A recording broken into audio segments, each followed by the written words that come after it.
The next example we're looking at is again an equation that is wrote in standard form because we have x and y on the same side of the equation equal to some constant. So the steps for this are going to be very similar to what we saw in the question on number 7 and number 6.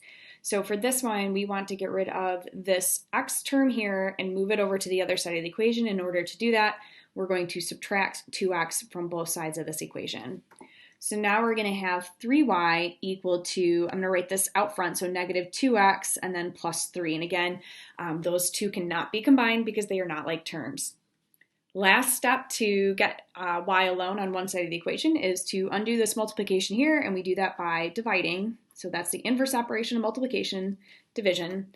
So divide every single term by 3. So what's going to happen is this is going to make 1y, or just y. We're going to write that as a fraction, negative 2/3 x, and then 3 divided by 3 would be positive 1, so plus 1 on the end. So that would be, again, the equivalent equation to what we started with, just now in slope-intercept form. So again, tells us the slope, negative 2/3, and the y-intercept, which in this case would be 1. Next equation is also in standard form. So starting off the same way, we're going to get rid of this x term first by subtracting it. So subtract x from both sides. Be careful in this next step to bring down that subtraction sign that's in front of the 2y with that term because it is indicating that that's a negative. This is going to equal negative x plus 4. And just like the last one, we have one step now to get y alone, which is to divide everything by negative 2. So every single term has to be divided by negative 2.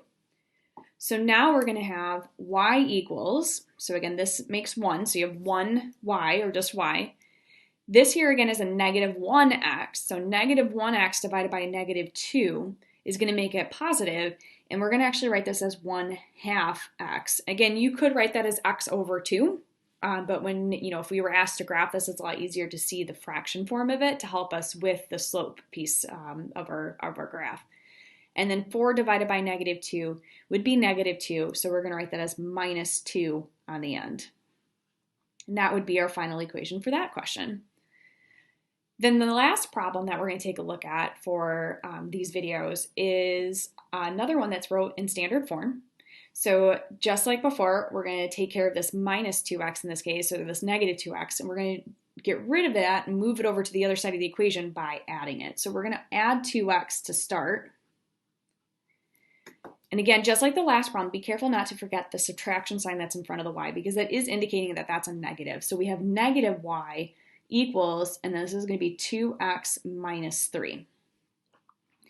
Then we have one more step to solve because we don't want it to be a negative 1y, we want it to be a positive 1y. So to get rid of this negative 1 that's in front here, we're going to divide everything by negative 1. And this is where, again, we have to really be careful with our negatives. Negative divided by negative is a positive, so we'd have positive y. 2 divided by a negative 1 is going to make negative 2x. And then this negative 3 divided by negative 1 is going to make it positive. So now we're going to have plus 3 on the end. So that would be the slope-intercept form of our standard equation here. And again, the reason we do this is so that it's a little bit easier to graph because, again, this is going to tell me, hey, the slope is negative 2 or negative 2 over 1. And the y-intercept is 3, and again, that makes it a lot nicer for graphing purposes.